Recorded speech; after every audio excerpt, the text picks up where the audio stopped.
FY25 earnings conference call of Beta Trucks Limited, hosted by Phillip Capital PCG Desk. As a reminder, all participant lines will be in the listen-only mode, and there will be an opportunity for you to ask questions after the presentation concludes. Should you need assistance during the conference call, please signal an operator by pressing star, then 0 on your touchtone phone. Please note that this conference is being recorded. I now hand the conference over to Ms. Renuka from Phillip Capital India Private Limited. Thank you, and over to you, ma'am. Thank you, Michelle. Good afternoon, everyone. On behalf of Phillip Capital Private Client Group, I welcome all of you to the H1FY25 earnings conference call for Beta Trucks Limited. Today, from the management, we have Mr. Rahul Batra, Chairman and Managing Director, Mr. Nipun Arora, CFO, and Mr. Ashutosh Shukla, Director of Sales and Marketing. I now hand over the conference to Mr. Rahul Batra for his opening remarks, and then we will open the floor for Q&A. Over to you, sir. Thank you, Renuka. A very warm good afternoon to everyone. On behalf of Beta Egle family, I wish you all a very happy Diwali and a prosperous New Year. To start with, I will take you the highlights of the numbers of this half year ending September 24. Beta's consolidated revenues from operation for the first 6 months of FY25 grew up by 28% to 180.3 crores from 141.27 crores compared with the same period ago. Strong top-line growth was aided primarily by 141% increase in exports, while our own brand sales jumped close to 30%. Gross margin rose to 42.35% from 40.44% compared to the same period last year. This was primarily due to the rigorous efforts to control the raw material costs, which we discussed in the last call. Our consolidated EBITDA grew to rupees 40.31 crore from 33.39 crores compared with this year ago period. The EBITDA margin grew sequentially to 22.36% from the last year's EBITDA margin of 20.75%. Net profit too increased by 23% to rupees 24.44 crores from 19.87 crores compared with the same period ago. Our net profit margin stood at 13.55%. At Beta, we continue to focus on increasing productivity and gaining efficiencies across the value chain. Now I'll take you to the key highlights for September 24. There have been healthy growth across verticals. Our own brand increased close to around 30%. International business have contributed to 141% growth, with lots of registrations have come in place.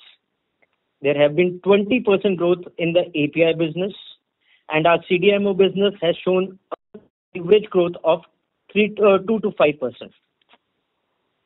We have successfully completed and got the certificate of Zazibona, which will help company to further penetrate deep into the West African countries, including South Africa. This half yearly, we have successfully launched 3 new molecules in formulations and parallelly developed APIs in the backwardly integration. Company has finally filed an application for audits of EU GMP and Mexico, that is COFEPRIS. The COFEPRIS audit is expected by Jan, and EU GMP audit is expected before March 25. Now, I'll take you to each vertical individually. Our first vertical is our own brands. As on today, we have total of 1,500 plus prescribers from our range of products. We've achieved a small milestone of making 10 brands in top 5 selling brands in the cytotoxic segment in India. We have added more than 200 plus prescribers in our H125.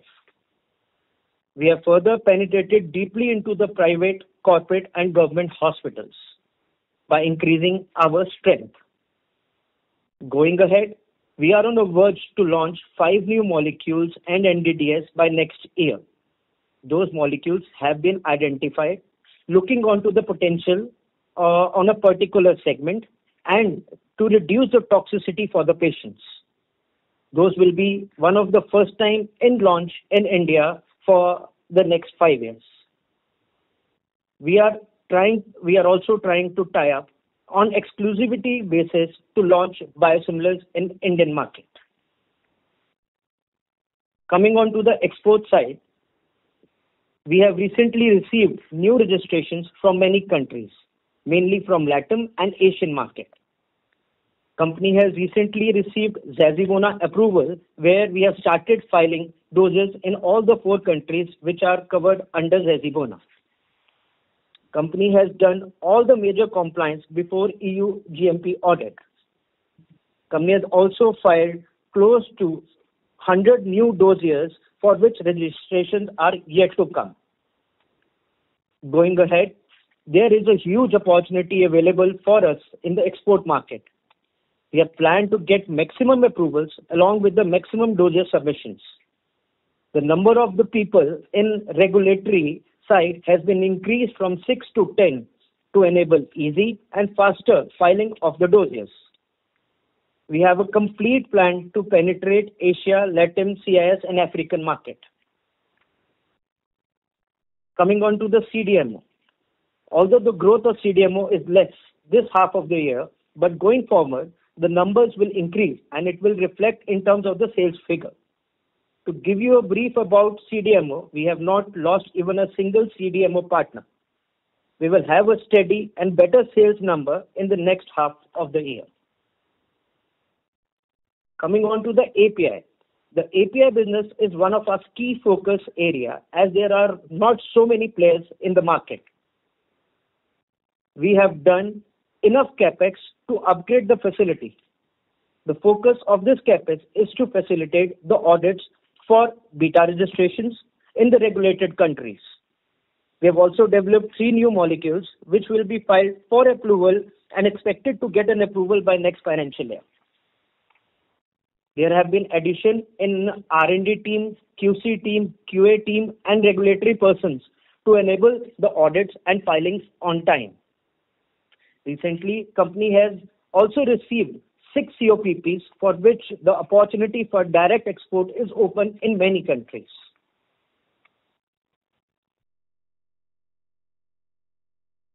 Now coming on to our cosmetics and the derma market.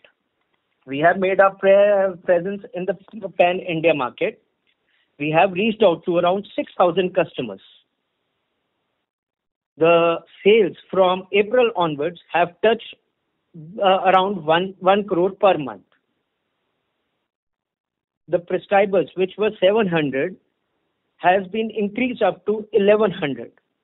We have expanded our portfolio and most importantly, we have tied up with a European company that's basically from Italy to launch first product to launch some unique products in the Indian market. The product has already put into the registrations and the registrations are expected to be out by December end. Lastly, I just want to take you towards the fundraise.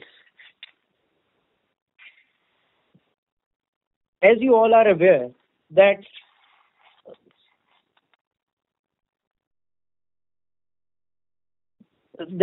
company has recently gone into the fundraise. The idea of selecting these partners was very substantial. The fundraise is primarily for our future growth. As we have updated earlier, that we don't need any funds till 450-500 crores of turnover. Since we are about to reach this milestone, probably by next year, we had to think a way forward for next 5 to 7 years. The funds which we are raising will be primarily used for the following purposes. Number 1, we are creating a state-of-the-art R&D facility both in formulation and API. This will give us an edge in the cytotoxic market as there are large number of molecules becoming off patent in next 4 to 5 years. This will enable us to file the dossiers in future in the regulated markets. R&D has a key role in filing a dossier where you can have a proper DMF and dossiers. We have to do a lot of product development both on the API and the finished formulation side. The second main investment will go towards our KSM plants. We are going furtherly backwardly integrated, where we have planned to come up with our own production for intermediates to support API and prepare the best DMS for filing dossiers and direct export to regulated countries. This will further help to increase our margins and bottom line. Lastly, we are also planning to foray into the recombinant proteins. As we all are aware, that Beta has put a substantial mark in the oncology cytotoxic market. Now, getting into the biosimilar line is a future. So to start with biosimilar, we have planned to get into the recombinant protein side. As we have established ourselves well, we have to foray into some new novel technologies and new products for our future growth.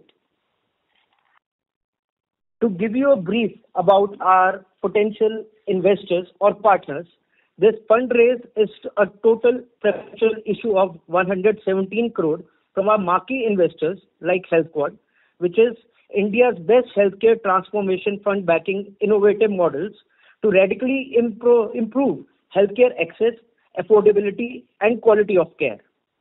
This fund is backed by experienced GPs such as Quadria Capital and LPs such as US pharma giants Merck and J&J, Johnson & Johnson. The second partner is Tanas Capital, is an Asia-based private investment firm with an aim to participate in the growth of emerging corporates. The third partner is a generational capital fund. Here I close my remarks. Now we welcome all the questions from the participants. Thank you very much, sir. We will now begin with the question and answer session. Anyone who wishes to ask questions may press star and one on their touchtone phone. If you wish to withdraw yourself from the question queue, you may press star and two. Participants are requested to use only handsets while asking a question. Ladies and gentlemen, we will wait for a moment while the question queue assembles.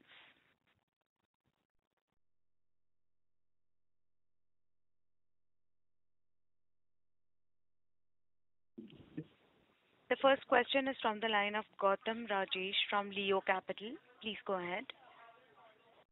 Hi, good evening, sir. So I had two questions. My first question was, who do you compete with in the CMO for oncology in India? Which are the companies doing CMO for the Indian market for sure? Okay. So CMO in India, there are 2 or 3 large players. First is us, second is BDR, and third it is equally divided among 2-3 companies. One is Hetero Healthcare, one is SP Cura, and there is 2 more. So we are competing against each other, but there are no like one good player who is available for CDMO market. And the second question you have asked about who are our CDMO clients. So we have all the Indian MNCs on our platform. It starts right from Glenmark, MSN, Intas, Cadila Healthcare, RPG, Hetero, then Alchem, then Eris Life Sciences. All these players are associated with us. Okay, sir. And my next question is, what sort of scale can you expect from the export business, let's say, for the next 2 to 3 years? See, since you have seen the performance as compared to last year, we look forward. We are looking as a great opportunity in exports, and our sales revenue will be on a very high side as we talk about the export sales. Sir, any kind of number or rough figure you can give? Or we tend to grow at a pace of 25 to 30% for next many years to come. 25 to 30% for the next 3 years? I'm talking about the total growth of the company. We tend to grow at 25 to 30%. And would export be more in that? Export will be much higher in that percentage. Oh, okay, sir.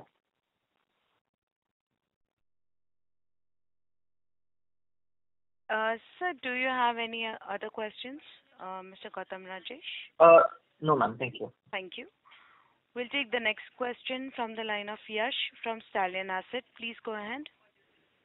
Hi, thank you for the opportunity. So I think last time what had happened was that because of the raw material prices, I think your EBITDA margin went down to 18%, right?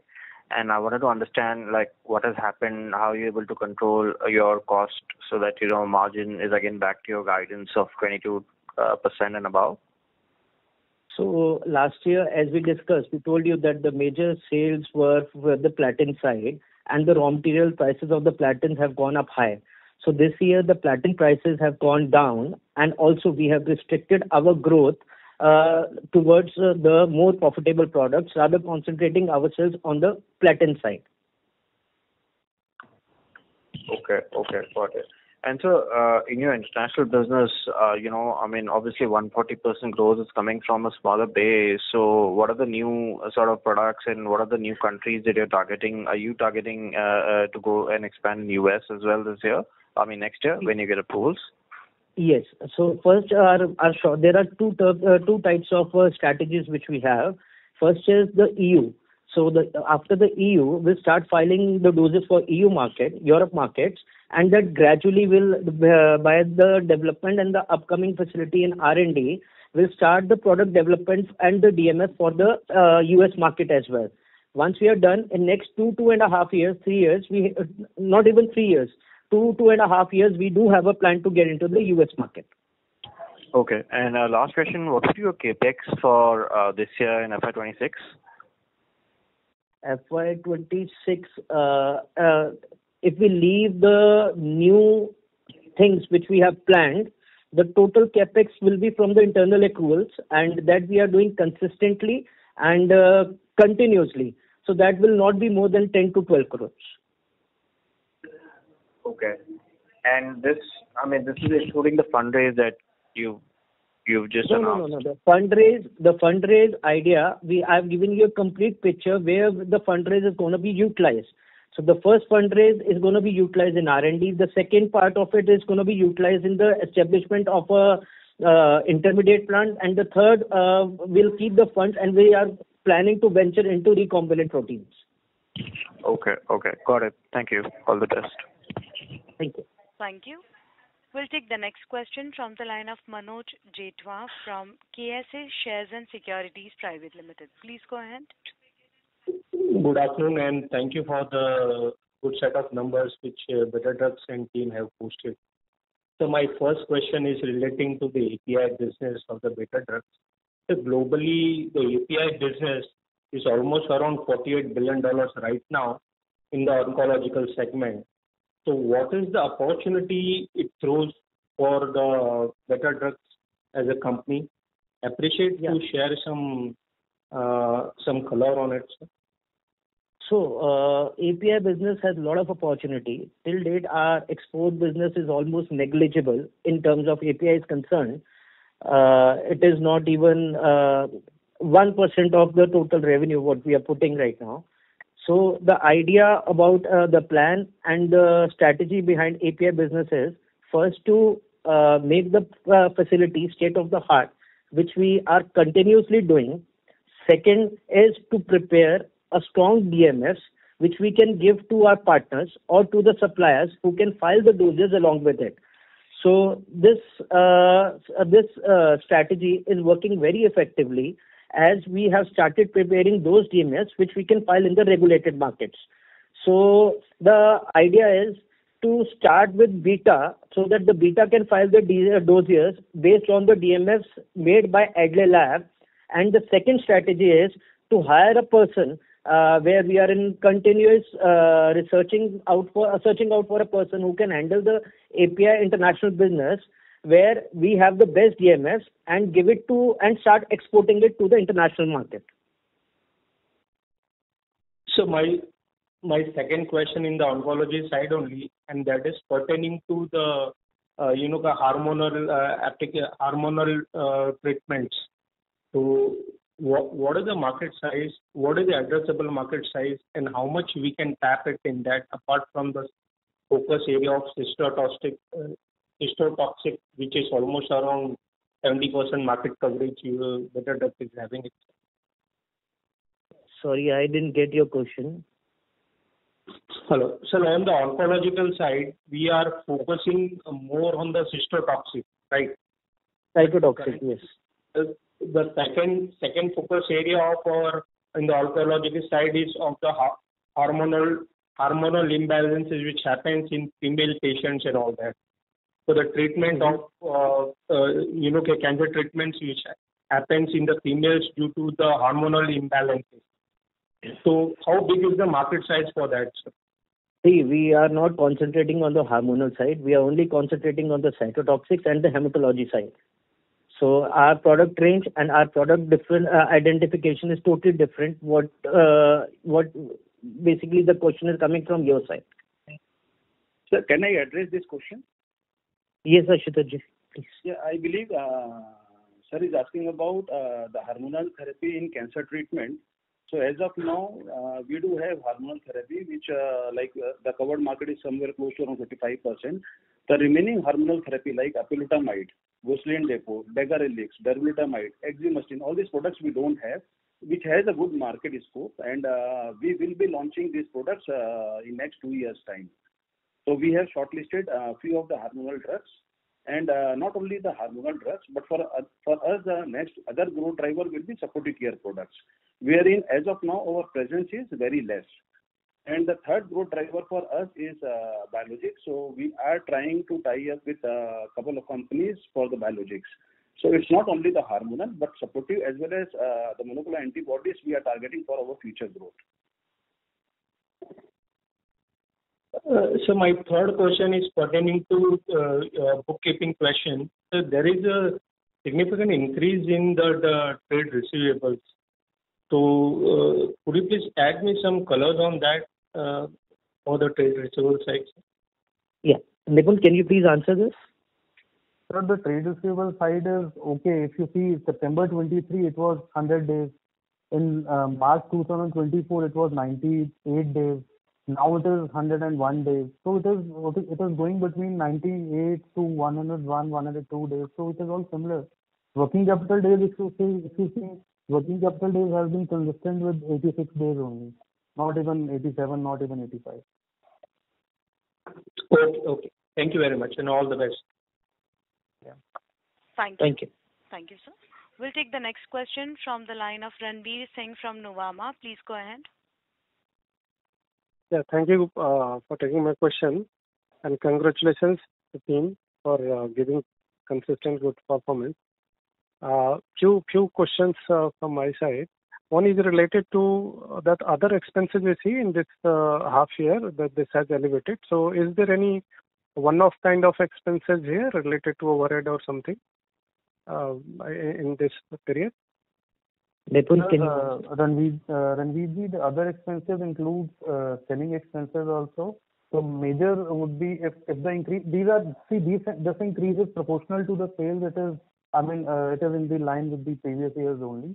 So this year we did the CPHI in Milan. This year we did the CPHI in Dubai also.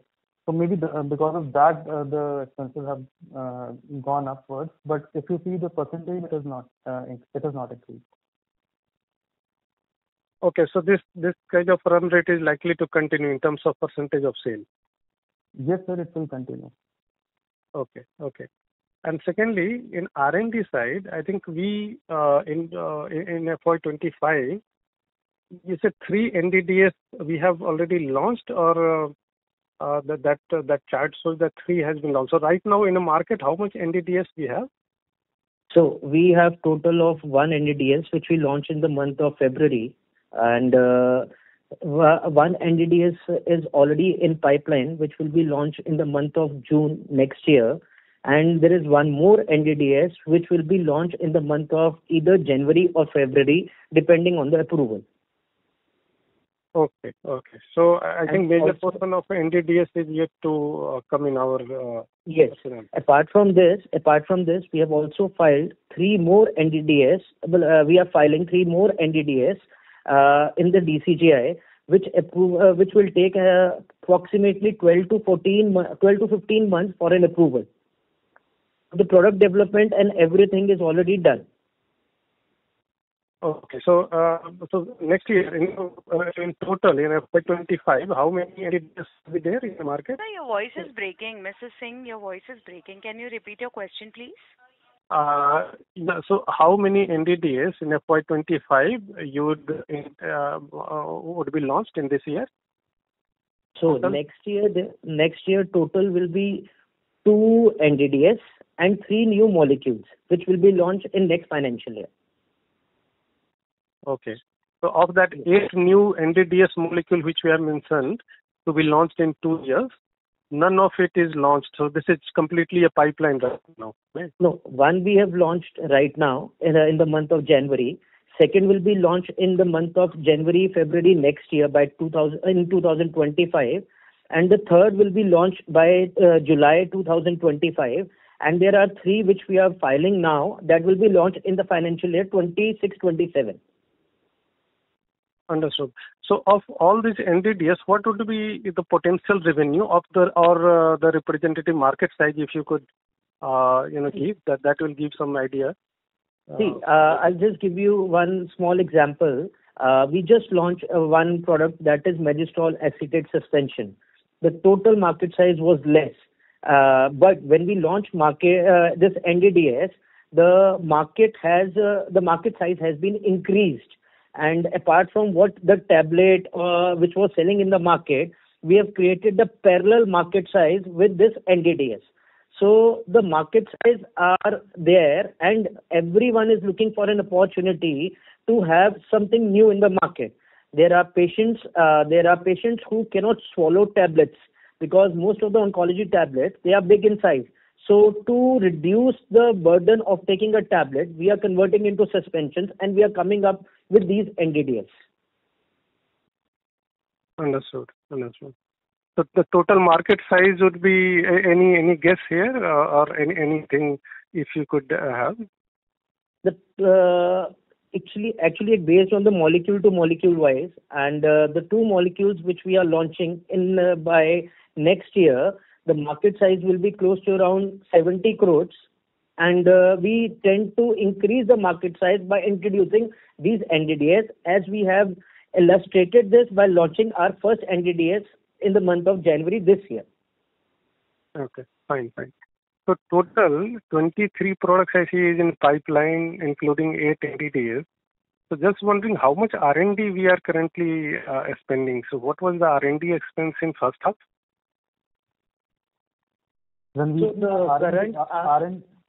Yes, Nipun, R&D, please.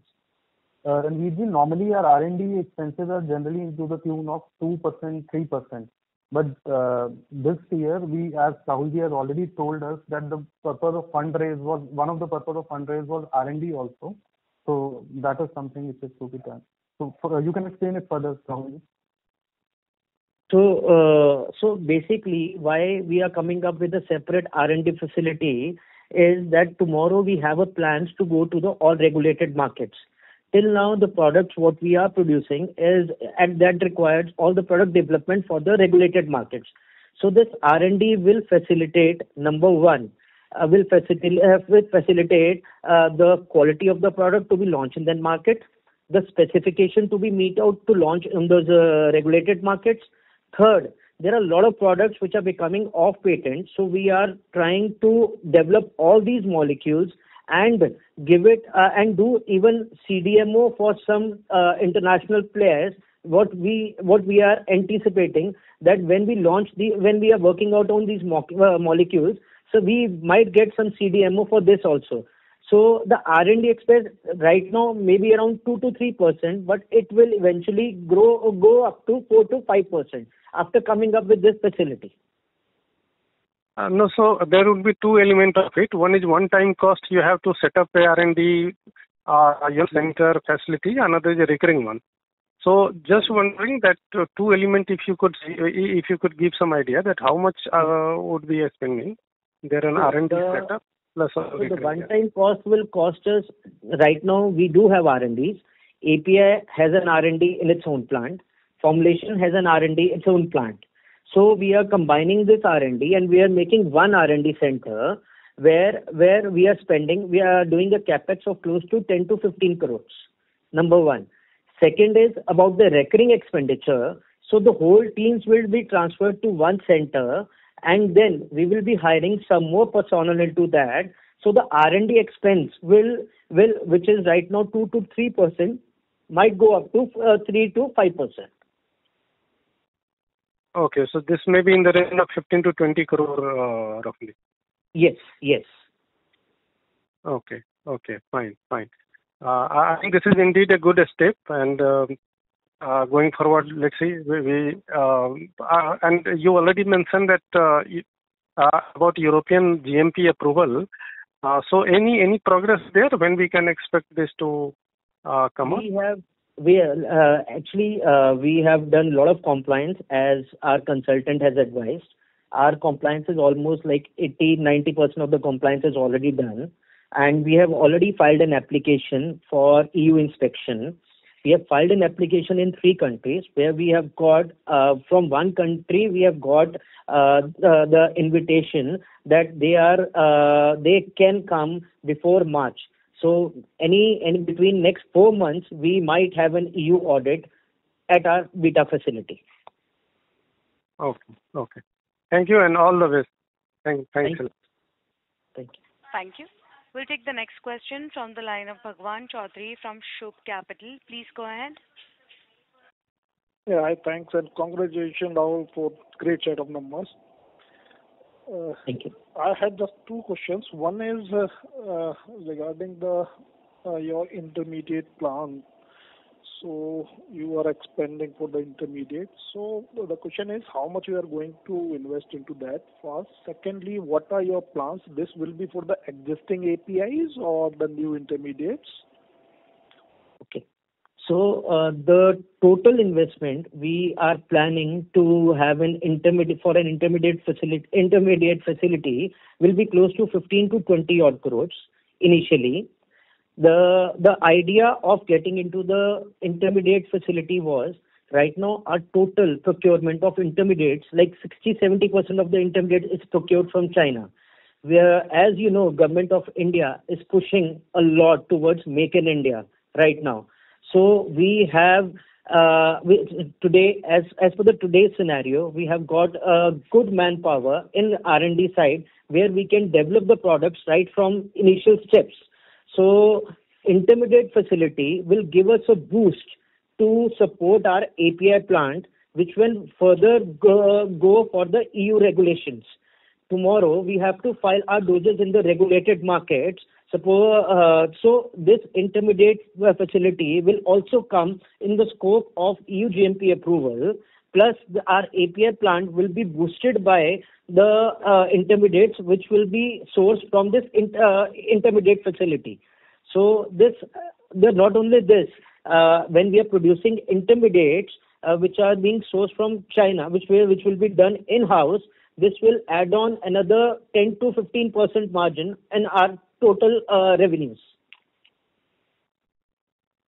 So this all will be for our internal API products, whatever we are making. Initially, it is for... We would be selling outside as well. No, initially it will be for our internal only. But yes, we have spoken to a couple of companies in India who are already producing API in cytotoxic API. They have also shown a keen interest in buying those intermediates from us. So any idea how many products we are targeting, or if you can enlighten us? We are planning to have close to around 20 to 25 reactors, where our target products will be around, initially it will be around 18, and gradually it will be increased up to 25 to 30 products. Okay, great. Secondly, just if you can share about the derma segment and its outlook, what it is doing now in terms of the revenue and profitability, and how we can see 2-3 years down the line of the segment. Sure. Nipun, can you speak on the numbers for derma, and Ashutosh, can you take about the further outlook for derma? The sales number for Derma for the first half was 6.4 crores, 6.4 crores, and the EBITDA was a negative of 1.3 crores. So that means that EBITDA number which you are seeing right now, that is 22.36%, that comes to 24% if I exclude Derma thing. So these are the numbers. And any future outlook, how we should see it 2 years down the line? So we have gained momentum since last 6 months. So from April onwards, we have started touching the business of 1 CR plus. And as of now, our major objective is to have more number of prescribers, to which we are working. And from 700 to now, we have around 1100 prescribers. This is one strategy, and by the end of this year, we want to make it at least 1300 to 1400. And in next financial year, we want to make it at least more than 2200 prescribers who will be supporting to us. So 2200 means almost more than 30% of the coverage which we have. Those doctors will be the supporter of beta drugs. That is point number 1. Point number 2, we will be launching at least 5 more drugs in cosmetology. Not only that, as Mr. Rahul has said, that we'll be getting into cosmetology market, premium cosmetology market, by importing drugs from Italy. So we have already tied up with Italian company, and the registration is under process, and we are expecting registration in another couple of months. So once those products are out in the market, that will also give us the additional revenue. So in terms of numbers, probably this year we will land somewhere close to around 13 CR, which will be double in next financial year. So next financial year, we are expecting around close to 26 to 30 CR with launch of new molecules. Okay, great. Thank you so much, and all the best. Thank you. Thank you. We'll take the next question from the line of Chirag Fialoke from Ratnatraya Capital. Please go ahead. Hi, am I audible? Yes, Chirag, please proceed. Hi, good afternoon, team. Congratulations on a good set of numbers. Just one bookkeeping question. The CDMO business, that means this first half did around 73 crores of sales? 73 crores of sales? Chirag, your voice is not audible. You are asking about CDMO business. How much it has done? You are asking this? Yes, first half, yes. The first half it has done 72.7 crores. Perfect. Understood. So, and here the outlook for the second half is that obviously the first half has been flat, but the overall year we feel that there still will be growth. Yeah. On overall basis, we expect a growth of 7 to 10% here. Understood. Got it. So, and just one more bookkeeping question on the convertibles, the compulsory convertibles debentures that we have raised. There is a small coupon on that. When does this start becoming payable, and what is the cash flow there? As in, when will you get the cash, and how will the coupon be paid? So basically the coupon is 0.65% monthly. So this is convertible in 18 months. And at the choice of the investor. So whenever till the time that they convert, they get this coupon. Yeah. After they can do so at any point of time after, I think, 4 or 5 months. So this interest will be incremental and will be coming in from, say, the second half. Yeah, it will be coming from second half.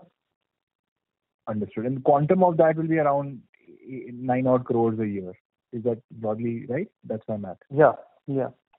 Perfect. Thank you so much. Thank you for the time. Thank you. The next question is from the line of Varun Gupta, an individual investor. Please go ahead. Thanks for the opportunity. Can you talk about the growth of the international business? What sort of growth do you expect there over the next few years, and what is the margin profile in that business for us?